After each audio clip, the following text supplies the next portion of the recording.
everyone. Hey. Hi, welcome to the developer stream. Today we have two guests, so twice the surprise.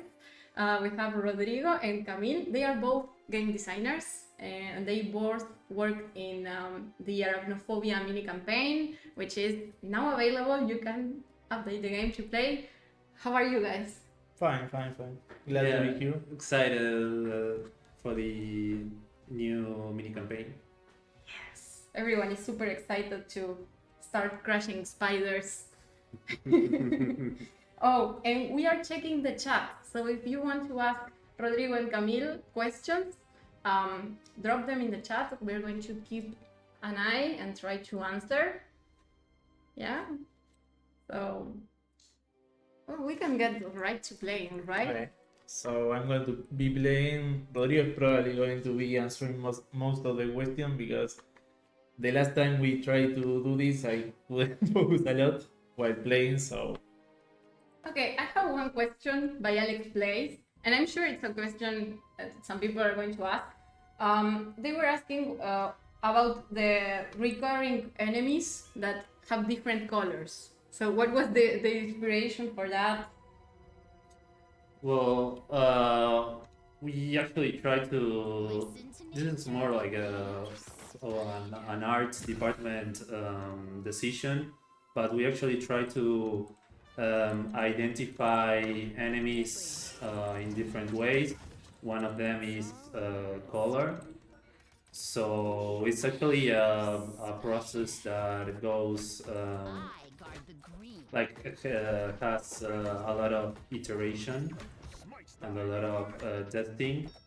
And yeah, that's basically it. Of course, there are some basic colors such as red and black that is going to be present throughout the expansion and the enemies. But yeah, we try to vary and we try to make the different creeps identifiable in an aesthetic way, apart from the abilities of the enemies, of course. Oh, I have another question here. How many spiders do we have in this? I mean, I'm guessing different types of spiders. Different types of enemies. Where there are a couple of enemies that are more like humanoid, but I think it's 8 different enemies, if I'm not mistaken. We have the Glairebrood, we have the ballooning one, we have the Spider Sister, the Priest of the Web, we have the Glare Warden, we have the Lich Fang, we have the Fifth Daughter, and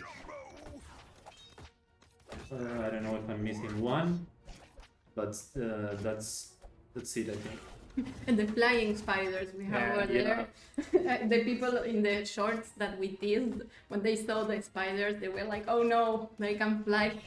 Yeah, they're like pretty like nightmare stuff. Oh, and here we have the new hero, right? Spider, which you're using. What was the inspiration? well, the inspiration was this update is inspired a lot in the second terrain, right? It's happening right above the second terrain of the campaign. So the inspiration is there's a stage in which you save some elves in the second terrain, right? That's related to why we are reusing or reskinning some enemies and changing how they behave and how they interact. And the inspiration was, well, let's use that type of lore. Yeah.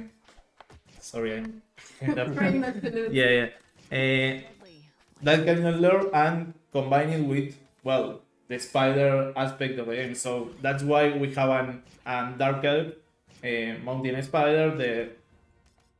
Then we had a lot of popular reference. I don't remember the name, but it's kind of inspired of a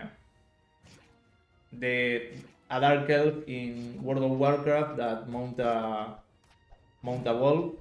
And yeah, that's the inspiration, the base inspiration of Earth. And yeah, it's a combination of factors, but that. I love it. It's so cool and mysterious.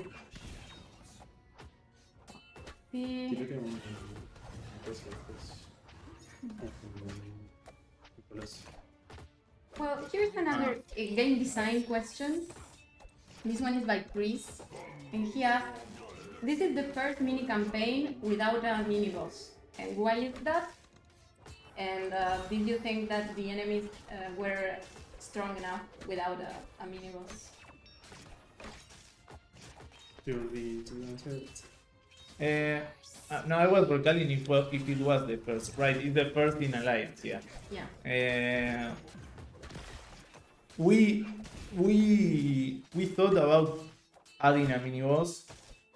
The reality is, the campaign, we usually don't start like thinking this enemy is going to be a mini boss, right? That's not how we do the process.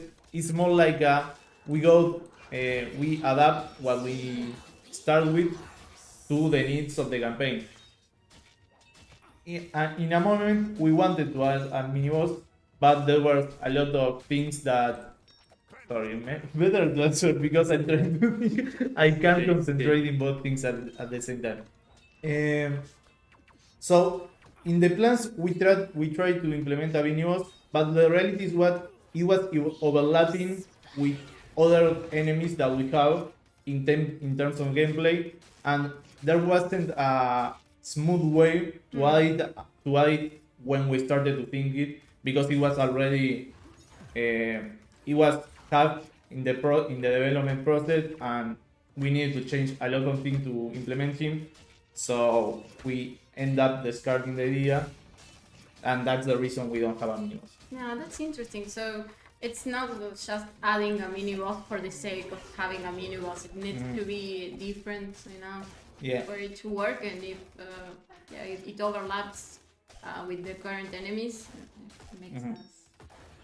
Well, Betnan Nui, which is from Uruguay, so hola, Betnan. Hola. He said he loves this DLC. It's his this mini campaign. It's his favorite visually, and he loves the music, and also Music the is lore, awesome, the yeah. story.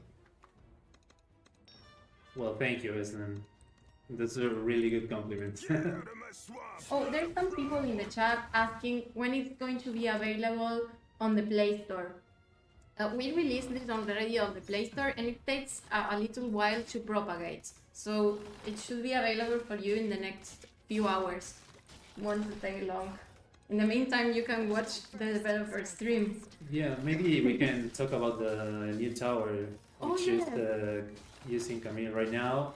It's actually currently at level 4. It's called Search Colossus. It does true damage, and it's important to clarify that the damage indicator on the tower refers only to the initial bounce or the initial hit of the lightning, right?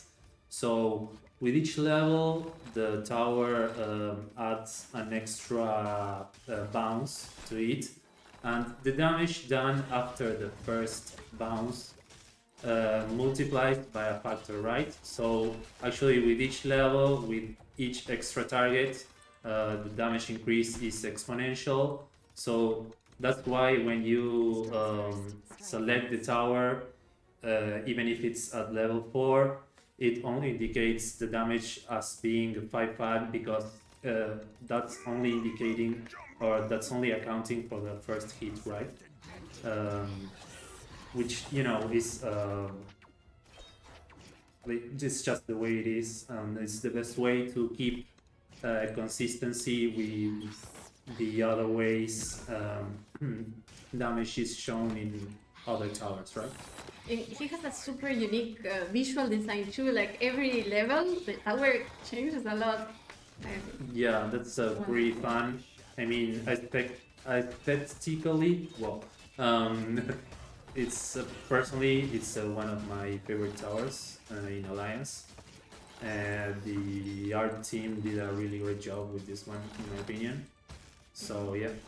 Oh, and the story then, since we're talking about the Third Colossus, what was your inspiration for this tower? Mechanic wise, in terms of gameplay, the inspiration was obviously the Tesla from Kingdom Rush. It's the idea in terms of gameplay was that replicate the feeling of Tesla, that it was a great tower while tackling swarms of enemies, right? And I think I think we end up with a good successor to the Tesla of Kingdom. And gameplay was it was that. In terms of aesthetic, well, we started by the gameplay part, so the aesthetic was morphed between, well, what makes sense in this terrain, like there's a lot of crystal, thematically in the story is more like a Rodrigo invention, so he can answer more of that. But in terms of gameplay, we started with, okay, we want to make something similar in feel to Tesla, because we know it's a loved tower by the community, but we don't want to make exactly the same tower because that's not fun. So that we started with the gameplay, the appearance, and the story it developed after that. Super interesting how you start with the mechanics and then you work all the other stuff. Is it always like this, or sometimes you start with a concept? It depends on what we are making, but it generally depends. Start with the mechanics and we mold everything around that. Except when we want to make something in base of, I don't know, some story or some concept. But generally, in terms, we start with the mechanics because that's what we think is the most important aspect of a game. So yeah. Oh, and since we're talking about towers, I saw in the chat some people asking about the stage tower that we have in this level. What are these cultists? Yeah, so these are redeemed cultists. So they want to end the the spider invasion, right? So they are, you know, a special barrack. They do ranged magical damage, so they're quite effective against the ballooning spiders and the glare wardens. In one of the molds, they are like the gameplay is I don't know how to say this, like you can explore more the gameplay of them, even though in this stage, if you're playing at a higher difficulty, they can be quite useful also. So yeah, the part of the magic is that they do a relatively high magic damage with the ranged attack, and they're relatively squishy. So if you don't want to spend too much gold resummoning them, you should be quite careful with your micro protecting them. Yeah, they are cool, and I love the tower design too with the candles. Oh, and a personal question that someone asked.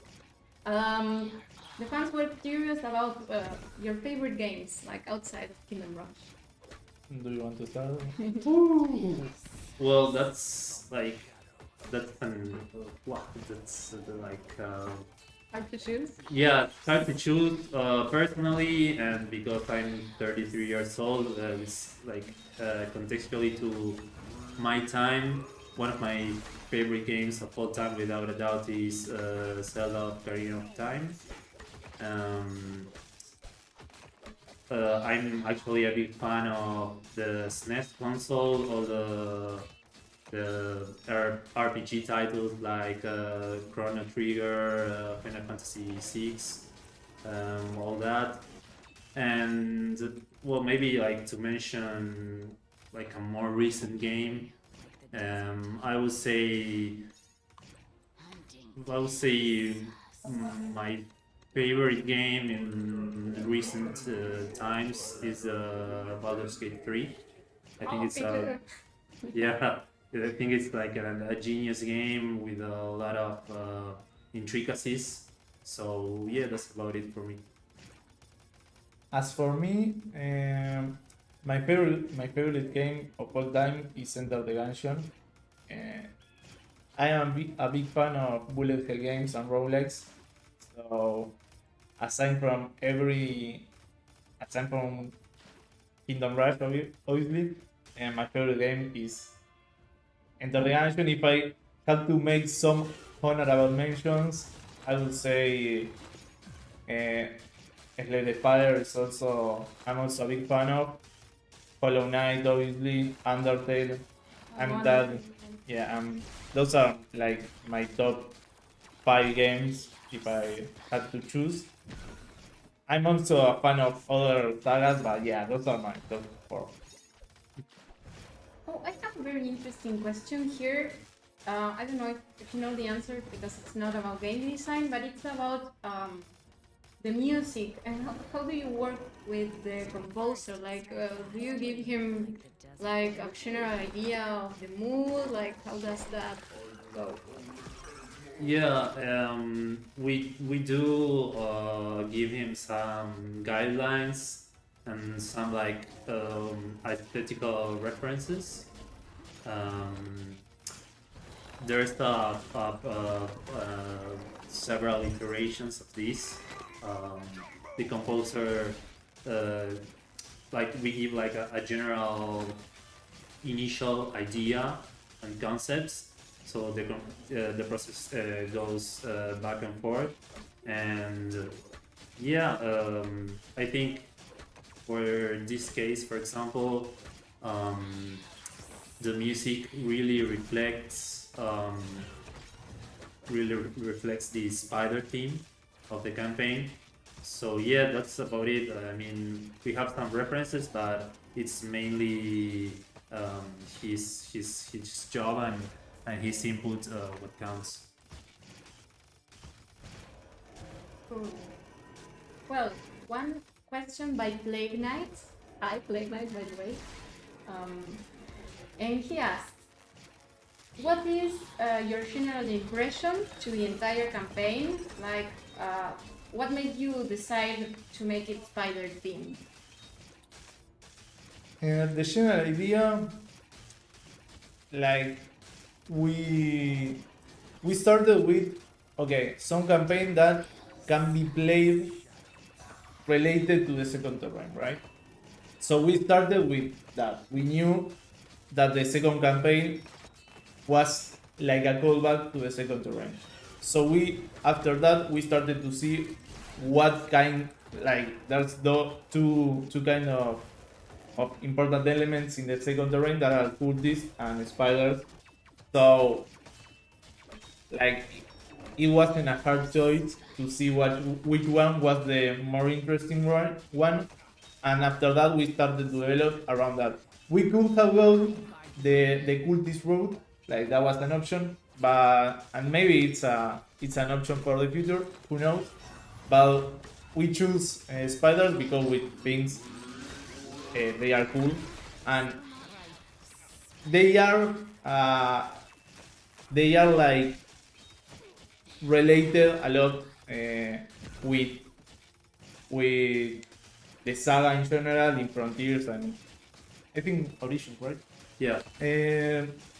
Yeah, so that's why we. Well, actually, the first one is from the original Kingdom Rush. Yeah, that's true. Okay, and Praham Training asked, what is your favorite enemy from the campaign? From the Arachnophobia. Yeah. Okay. Well, I really like good girls. I like hard enemies that became a problem when left unchecked, and I think Bulldogs are like that enemy in this expansion. It's not. We don't think this is a hard expansion because it wasn't designed to be a really hard expansion. It's more like a moderate level expansion. For the hard ones, we are working on those ones, but I personally like how Coolbro is it's a threat. It could be 1, 2, or 3. They are always a threat if you let them unchecked. So yeah, I like how they interact with them. Personally, and I know this is gonna be a controversial opinion, but I like a lot the ballooning spiders.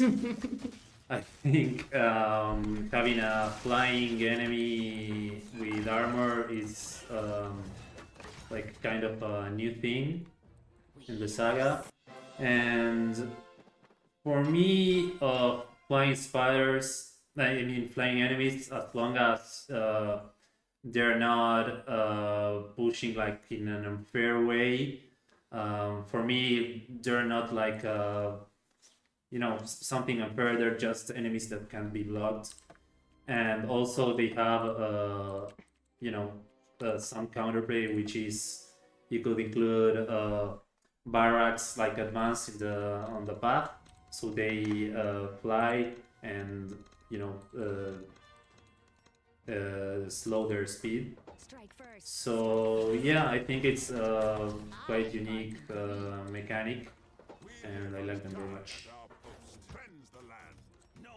That's so cool. And we are not going to play the boss fight in this stream, but we can discuss the boss a little bit. Well, too many spoilers, but Chris here says that for some reason the boss in her human form really disturbed him. And he was wondering what was the inspiration, does she look so much like a humanoid? And what inspired the artists for that creepy design? Well, that's more of the artist side, right? We generally do general outlines, but the artist decide how they look. So how she looks is completely up the artist. I always thought that it seems a lot like a creature I will see in Star Wars. That's the impression I got from her. But why is like that? At least I can answer that. I don't know if Rodrigo knows. Yeah, I mean there always are several references before like the final design or the final aesthetic choices are made. But as Camille said, like the intricacies and the way the artists arrive at the final design is like it's a hard process, but it's entirely up to them. Even though us as designers can like ask for some things, or like lore wise or due to some of its abilities, we can say, oh, it should be more like this, more like that, but like the general aesthetic concept is it's their job to define those things. Some people in the comments are pointing out how this stage looks somewhat similar to some Kingdom Hearts Origins stages and designs, like in the third area. Did you take some inspiration from there? I was the one that designed this stage. Like in terms of mechanics, we took some inspiration. Obviously, the Magmas, the one that comes on. Yeah, but also the web spots are part of inspiration from that. But in terms of in the art aspect, there are a lot of inspiration from that. But in terms of gameplay, I took inspiration in a stage from Kingdom Rush 4 that is the pyramids in Hammerfall. That was the general intended design from this stage. It was a stage with a lot of paths. That the idea is not that the enemies are too hard to deal with, is that you need to be focused on where is the threat in that moment of the web, right? So that's the inspiration from the gameplay perspective. The inspiration is the pyramids from Hammerfall. That is a stage that I also balance. I didn't design this one. I don't take credit for it, but I did balance, and I really like how it turned out. So love those stages that the focus is not like there's a lot of enemies. The focus is like, okay, I need to be prepared to counter and to be quick where to move my units. So yeah. Yeah, I also really like the design of the webs. Yeah, no. Super detailed. The artist did a great job. Yeah, no. Our artists are really good. That's for sure. Yeah. Yeah. Yeah, I remember when they were working in the webs, I would stare them drawing in their screens because it was such a meticulous process. Like, so cool to watch. Well, Prahant was asking about the spider that we get in this level. I think it hasn't showed. Yeah, it should show us. Okay, It shows. Well, they are asking if it's like the spider from Kingdom Hearts Origins, from Magdans, like is it connected in the story? Well, aesthetic. Well, I really struggle with this word. Aesthetically, Yes. Yeah, it's similar, of course. It's actually Magdans, if I'm not mistaken. Again, this is more the art department, but Magdans was a reference for that spider design. From the lower perspective, actually the boss of this campaign is related to Magdans and to Sargas. You know, I don't want to spoil more, but yeah, that's about it. Oh, and since we're speaking of the Spider Queens, I think somewhere it said that they are sisters, and someone is asking who's the oldest. Oh, Do you know? Yeah, we had this discussed. And I honestly don't remember right now. I think it's Migala, the one that's the oldest of the three.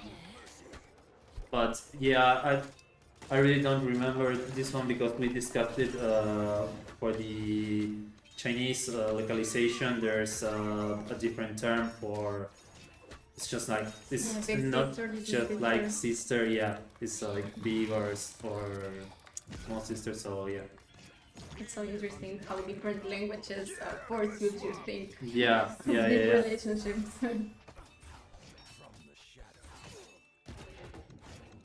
Oh, so you're doing quite well. Someone had a bet on you, did you know? Someone was betting like if you were ending the stage with 3 stars or not. I don't know this pushy is how who balanced it. I don't know.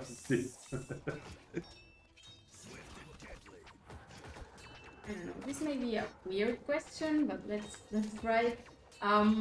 What do you think is the funniest of the spider enemies in this campaign? Funniest. Funniest. Ah, They are really kind of creepy. yeah, I like the Baroness spider. I think they are funny. They're funny. Unless there Yeah, are too yeah. many of them, then Yeah, they're yeah. not. But I like how they use the parachute to glide. Like, I think that's Yeah, really fun to watch. Yeah. yeah, I would have to agree. I mean, it's quiet. It's quite like surreal, you know.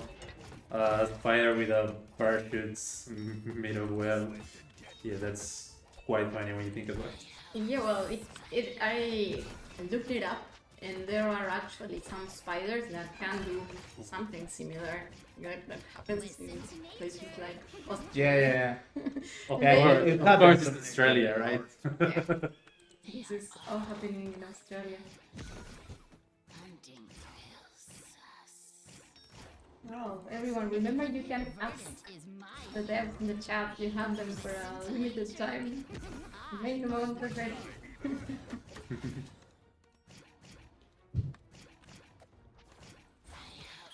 Well, some people are asking about the next update. Wait and see. Yeah, we we just can- released this one. We can talk about that, guys. Not yet. But lots of people are commenting how their mini campaign was super fun to play for them, how the special tower looks awesome. This one is from Matt Springer. He was one of the people behind the new mod in Kingdom Rush 1. They made a mod with a new hero and everything. Yeah. Did you Yeah, we saw it. know about it? That's so cool. Heads up. Hi, Matt. I lose like a 3-star. Yeah. I'm going to just the bet.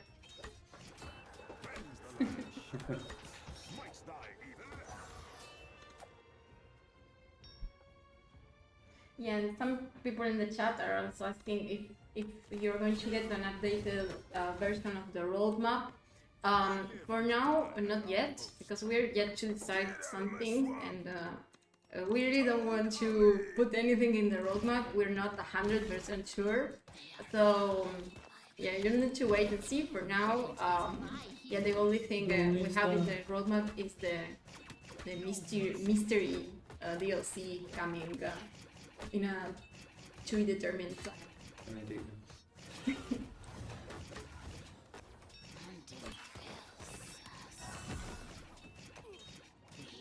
Oh, I have another question here by Matt Springer. He asked that this update didn't have any balance changes. Is it because you didn't have time, or do you think that the balance is pretty good right now in general? Like we did balance some things while doing this update, but it was not a update balance thing, right? It wasn't like if I remember correctly, the balance came before after before before came Yeah. before the update. Yeah, we didn't put hands on that because just 3 months before we had that big balance. So there's plans to change some numbers and balance some things, but we didn't want to like do it right now because we just got a balance update. So yeah. Sense. Send us your feedback. We're always open to seeing what you guys think, and there's always a possibility of rebalancing things in the future. Who knows? Lawrence DeWitt says, "Hi, big fan of your game. Been playing for years now." Thank you. Thank you, guys. And Takarana says, "Qué bonito se ve, super fan de Kingdom Rush," which means it looks so pretty. I'm a huge fan of Kingdom Rush. Thank you. Lots of lovely messages in the chat. Let's go. We love that. Oh, Crusade asks, "Are there any unused concepts from previous games that found their place in Alliance, perhaps? That would be interesting." Sorry, can you repeat? Unused concepts from previous games that found their way into Alliance. I guess that's not so much an Arachnophobia specific question. Like Rodrigo is kinda new in the company, so he wasn't in previous games, and I was only in Kingdom Rush 4. We did use mechanics in like our concept, we thought, but it wasn't for Arachnophobia. For example, in Ancient Hunger, and the boss concept was something that we talked a lot, and it was in the air for a lot of time, and we decided to use it there. But in Arachnophobia in specific, there wasn't something like that. It was more like, yeah, we just like we designed it in there. We didn't use mechanics that were like we are saving for the future or something like that. Yeah, but more in like in a general sense, in the sense of like taking references from previous games. Yeah, we actually do that all the time. We're constantly looking at what the guys did in previous games. How can we, you know, apply these concepts and at the same time try and make something new. Yeah, we use ourselves and our previous games as reference actually quite a lot. Since we're in the topic, I have the perfect question from Prahan. And he asked, what is your favorite Kingdom Rush game? My It's a tricky one. favorite Kingdom Rush game is Origins, and it's yeah, it's like how do you say it? Like with distance, yeah, without a doubt, Origins for me. And my favorite one is, I know everyone like have Origins or Frontiers up there, and I like Vengeance. Vengeance is like my favorite. I think it was the one. It was the one I enjoyed the most while playing. Yeah, we have some Vengeance defenders in the chat. Yeah, All I'm Vengeance one of them. enjoyers. I'm one of them. It's I see people in the chat and some like Frontiers. Prahan's favorite one is also Origins. I think I like Origins too because of like the fantasy theme of it all. Like yes, Yeah, I find it so pretty. yeah, I think But it's. they're also fun. I think it has one of the most interesting stage designs in all the saga. Yeah.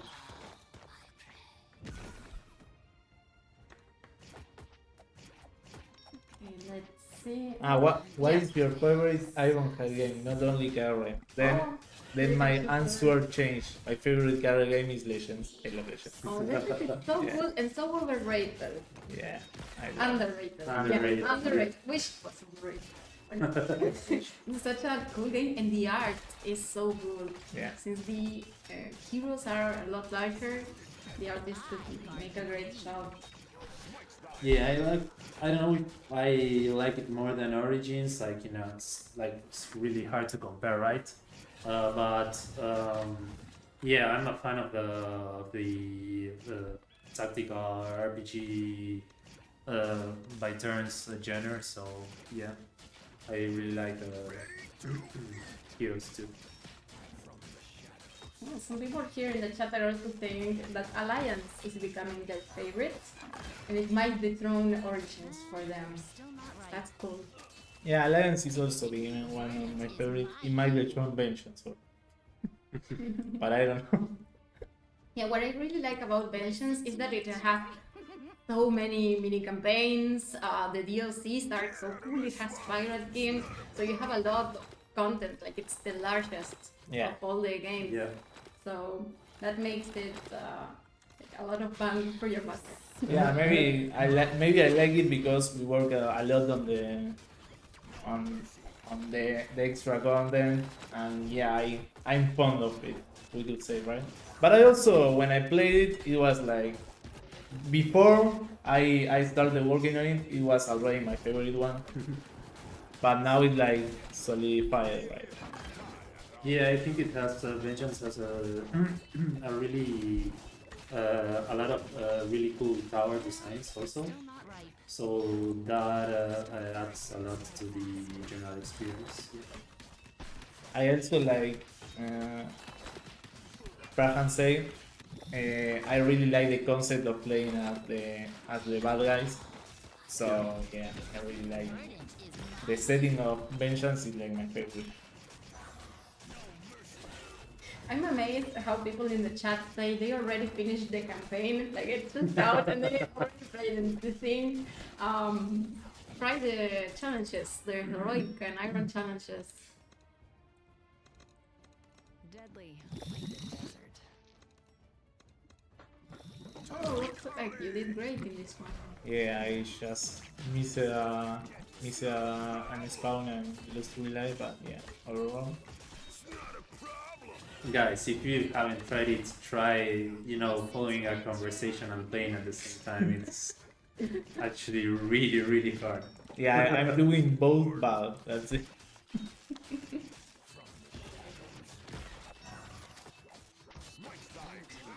Yeah, some people were asking why are the spiders red? It's connected to the crystals, right? Yeah, that's pretty much it.